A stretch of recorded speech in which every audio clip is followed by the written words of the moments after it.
Do not boast about tomorrow, for you do not know what a day may bring. Let someone else praise you, and not your own mouth, an outsider, and not your own lips. Stone is heavy and sand a burden, but a fool's provocation is heavier than both. Anger is cruel and fury overwhelming, but who can stand before jealousy? Better is open rebuke than hidden love. Wounds from a friend can be trusted, but an enemy multiplies kisses.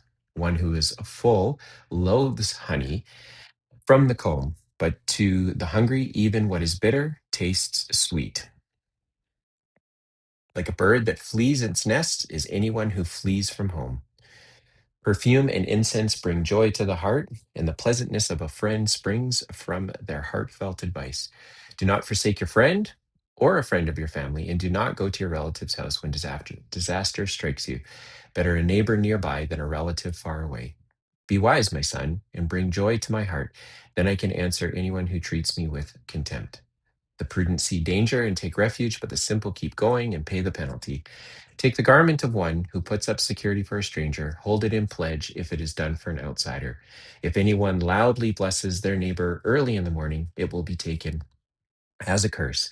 A quarrelsome wife is like a dripping of a leaky roof in a rainstorm. Restraining her is like restraining the wind or grasping oil with the hand. As iron sharpens iron, so one person sharpens another. The one who guards a fig tree will eat its fruit, and whoever protects their master will be honored. As water reflects the face, so one's life reflects the heart. Death and destruction are never satisfied, and neither are human eyes. The crucible for silver and the furnace for gold, but people are tested by their praise. Though you grind a fool in a mortar, grinding them like grain with a pestle, you will not remove their folly from them. Be sure you know the condition of your flocks. Give careful attention to your herds. For riches do not endure forever, and a crown is not secure for all generations. When the hay is removed and new growth appears, and the grass from the hills is gathered in, the lambs will provide you with clothing, and the goats with the price of a field. You will have plenty of goat's milk to feed your family and to nourish your female servants. That is Proverbs 29. And much like all of these Proverbs, this one is part of a collective group of Proverbs from Solomon, who was the wisest man to have ever lived. What made him wise was when God said, "What can I do for you?" He didn't ask for riches or glory. He just said, "Give me the wisdom that I need." And God said, "No problem." Um, so what we have here is this idea. First of all, the whole Proverbs kind of leads up to this point of um, making sure that you know the conditions of your flock, and that's something that I've never really thought about specifically before. I mean, as business owners, we think about our flock, we think about the resources, we think about the people that have been entrusted into our care. But there's this really interesting kind of theme that weaves through this proverb and then kind of comes to a conclusion right at the end. But it is this idea of just being aware of the condition of the people around you. Um, as you know, I'm kind of on this journey to figure out how the Bible speaks to me as a business owner. What kind of scaffolding does it provide for me?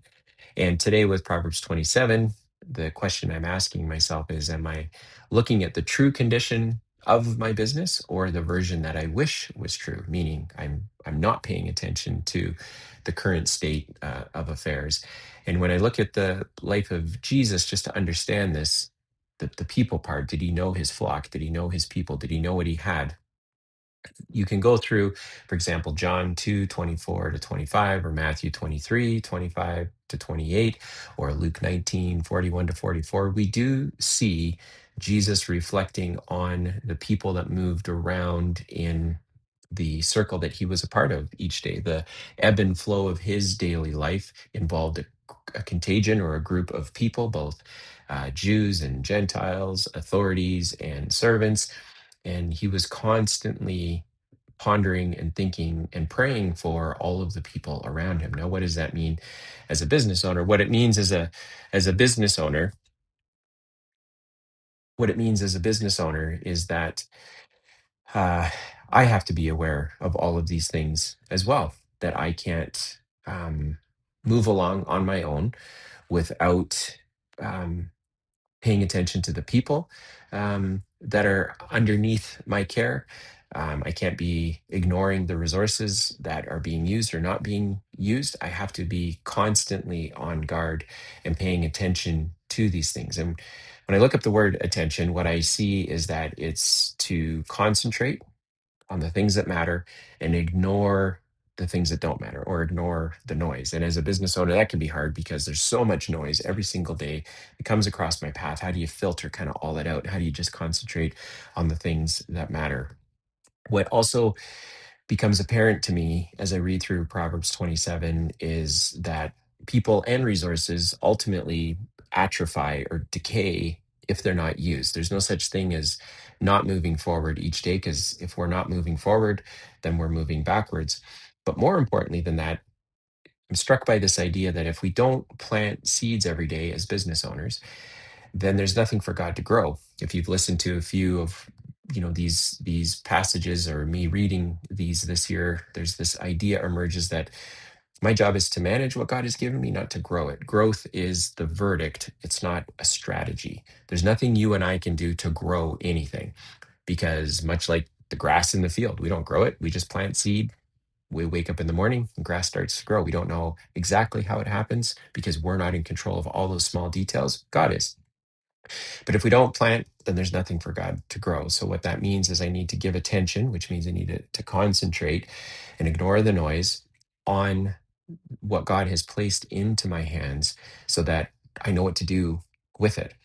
Um, because God is growing the result, because He's producing the result, if I don't provide anything, if I'm waking up every day not looking to plant seeds or to manage the environment or the culture that's within my business, then there really is no provision for God to provide. That when I get right down to it, as a business owner, I don't quote unquote provide anything. Provision comes from the results or not of my actions, which says that biblically speaking, I'm responsible to steward what I have in my hands and that God will provide the provision.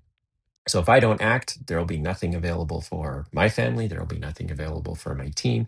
But if I get up every day and look to see what God has given me today to do, and that in doing it, He will provide the result, that's some pretty great scaffolding to use as a business owner because it removes the burden from me. Honestly, it removes the burden from me to grow something. Because the truth is, I'm not in charge of growth. I'm in charge of management. I'm in charge of making sure that the people working on our team are being used to their highest and best use, that the systems our business has reduces the useless work that people are doing so they can be valuable and do valuable work.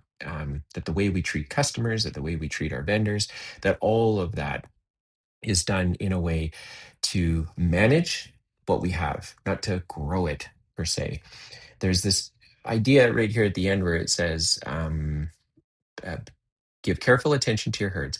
When the hay is removed and new growth appears and the grass from the hills is gathered in, the lambs will provide you with clothing. You'll have plenty of goat's milk to feed your family and nourish your male servants. When the hay is removed, and the grass is gathered in, the lambs who eat the hay, who eat the grass, will give you clothing. The goats who eat the grass or eat the hay will provide you with milk to feed your family and your servants. And it's this idea that the sheep and the goats would be resources that somebody has. And you're not meant to get rid of the goats and the sheep. You're actually meant to care for them, to give them an environment, to give them a field, to give them the opportunity to expand. Because in doing so, they'll provide in a very simplistic way. Sheep will provide you with clothing, goats will provide you with milk. And so it goes. So my time and my life gets invested into planting and caring business for a business. And the result is not mine, it's God's. And that result is provision for not just my family, but all of the families, for the people that work under our care. I think God uses business owners to provide the provision. So it's not my provision um, to provide. I have no provision. All I have is the time and resources, skills, and talents that God has given me. But he provides the provision through all of that. So it's a working together, both God and I. God uses me to fulfill his purposes.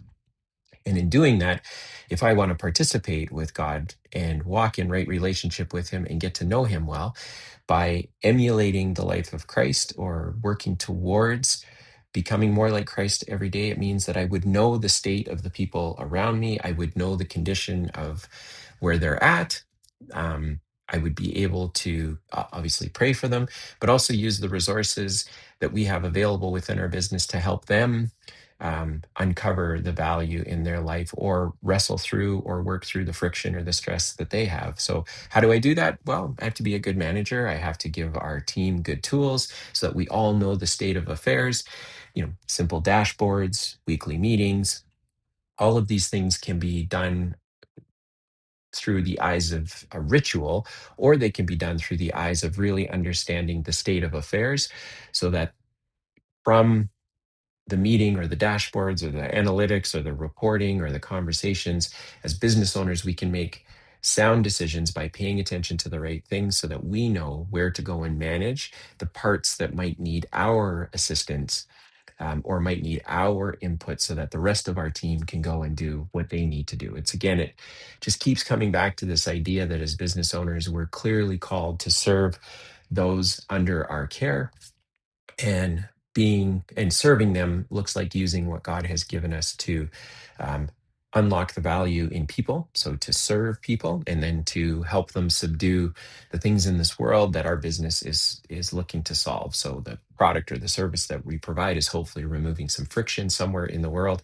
and our ability to do that well means that there's value that's created, and that provision then is available for our business to support the people and the